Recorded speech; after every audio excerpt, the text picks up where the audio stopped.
For a very long time, I was the ultimate believer in the corporate carrot. I believe that if I gave my loyalty to someone else's dream, they would provide my security. So I didn't just believe it, I banked on it. And I chose to work in academia because, in my mind, that was the ultimate job security. Think about it, colleges don't close unless there is a major holiday or a massive threat. They are always in business. So I thought to myself, what better place to find job security than a university, right? But I learned the hard way that there is no such thing as job security. Colleges are businesses too. So they invest in the stock market. And when the economy takes a nosedive and their portfolios bleed, they lay off staff just like every other corporation. So from that point forward, my perception of job security changed forever.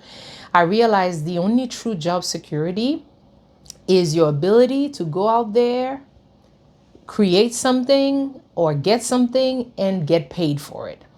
So this wasn't a new lesson for me, but a reminder of a story from my youth in Haiti. I was attending an all-girl Catholic secretarial school, but it was really a high-level business school. We were being groomed for the National Palace. So the National Palace is the equivalent of the White House in the United States. So they were training us in accounting, typing speed, and even shorthand to take notes really fast. We were being prepared for the most secure government and embassy job in the country. But while I was learning to be an executive assistant to the powerful, I was facing a very personal crisis. I wanted to buy makeup, and my mother, who was an accountant, flatly refused.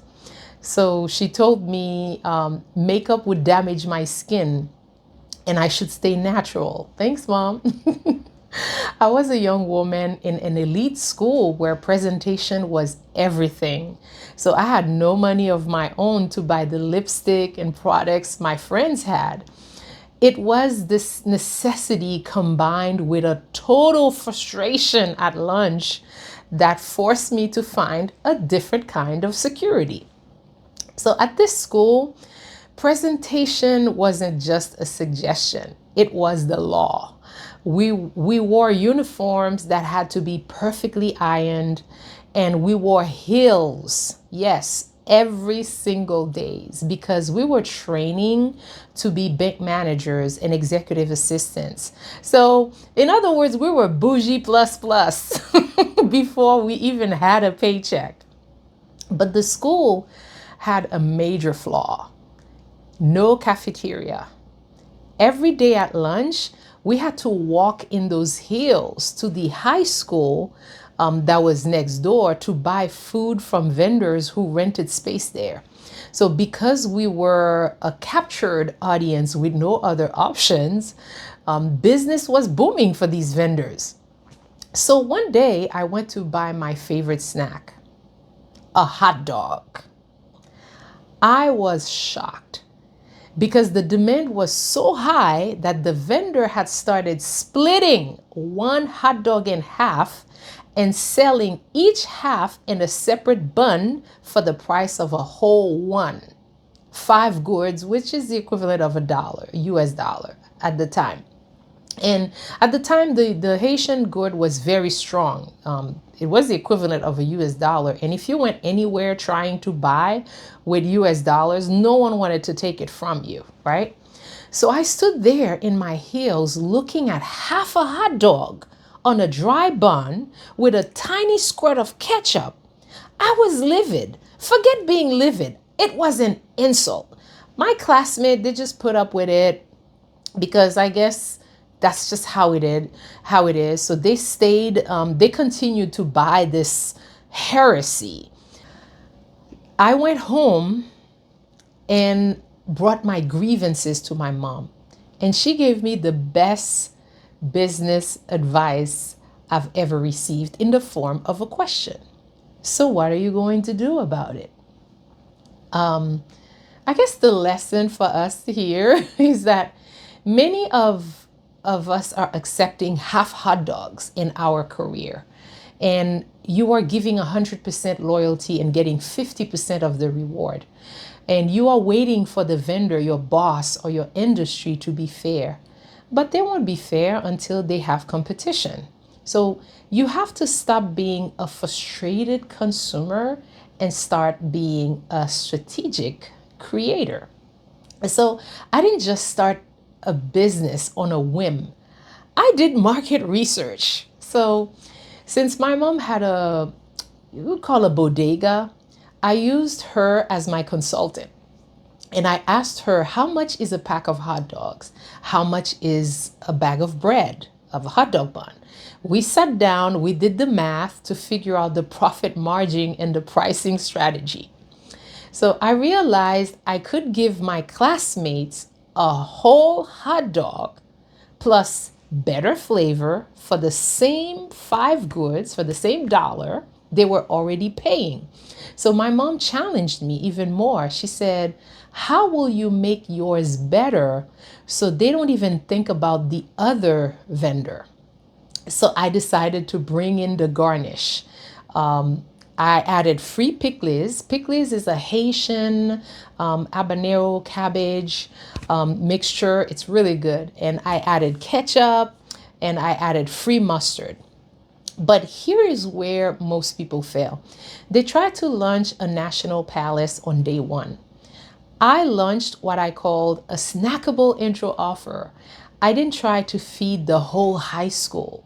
I targeted my 59-person pool, the girls in my building, in my school, who were tired of walking all those stairs and standing in long line to buy half a hot dog. If you know how much I love hot dogs, you would understand my frustration at this heresy of the half a hot dog in a hot dog bun, okay? Anyways, so I tested the idea with just 2 packs of hot dogs. My mom, she would usually wake up at 4 a.m. to help, to start preparing food for her business. So I asked her if they could do it for me too. Guess what? I sold out instantly. And I didn't need a fancy funnel. I didn't need a brick and mortar. I needed a solution that people needed. And these people were already in my proximities. So what was the strategy here? True security comes from validation. You don't need 1,000 customers to hit your goal. You don't need a fancy funnel at the beginning. You need to find a problem that you can solve for the people right in front of you. Validate the demand with a snackable version of your idea first.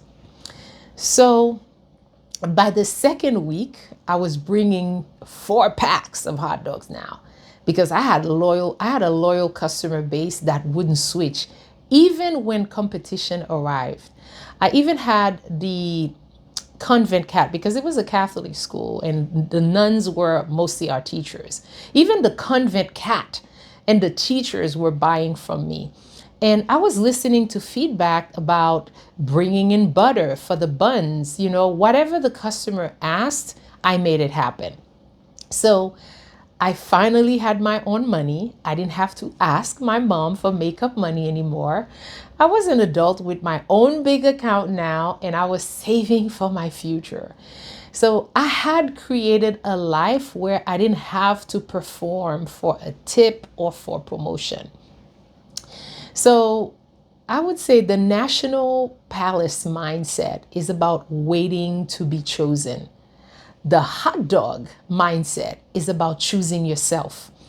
You are trading your time and loyalty for a 50K salary increase, postponing your joy for a date that might never come, right?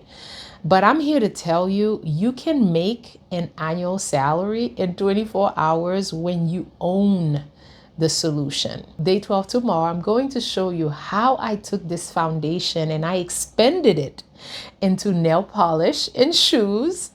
And I'm going to show you how to cut out the middleman and build a business that serves your lifestyle instead of a lifestyle that serves a business.